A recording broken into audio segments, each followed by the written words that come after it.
சிக்கலுக்கு வேல் வாங்க செந்தூரில் சம்ஹாரம் என்று கூறுவார்கள்.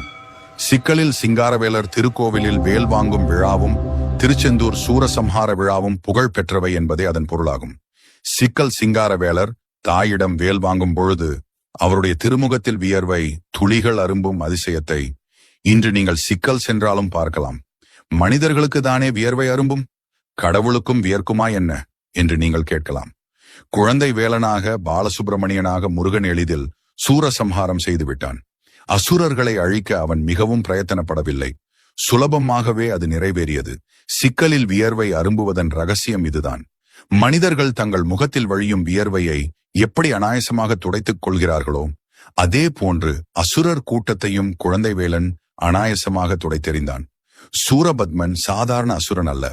அவனது வலிமையையும் கொடுங்கோன்மையையும் கந்தபுராணத்தை முழுமையாக படித்தால் தெரிந்து கொள்வீர்கள். சிக்கலுக்கு வேல் வாங்க செந்தூரில் சம்ஹாரம் என்று கூறுவார்கள்.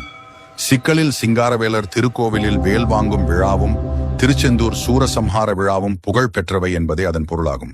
சிக்கல் சிங்காரவேலர் தாயிடம் வேல் வாங்கும் பொழுது அவருடைய திருமுகத்தில் வியர்வை துளிகள் அரும்பும் அதிசயத்தை இன்று நீங்கள் சிக்கல் சென்றாலும் பார்க்கலாம். மனிதர்களுக்கு தானே வியர்வை அரும்பும், கடவுளுக்கும் வியர்க்குமா என்ன என்று நீங்கள் கேட்கலாம். குழந்தை வேலனாக பாலசுப்பிரமணியனாக முருகன் எளிதில் சூரசம்ஹாரம் செய்து விட்டான். அசுரர்களை அழிக்க அவன் மிகவும் பிரயத்தனப்படவில்லை. சுலபமாகவே அது நிறைவேறியது. சிக்கலில் வியர்வை அரும்புவதன் ரகசியம் இதுதான்.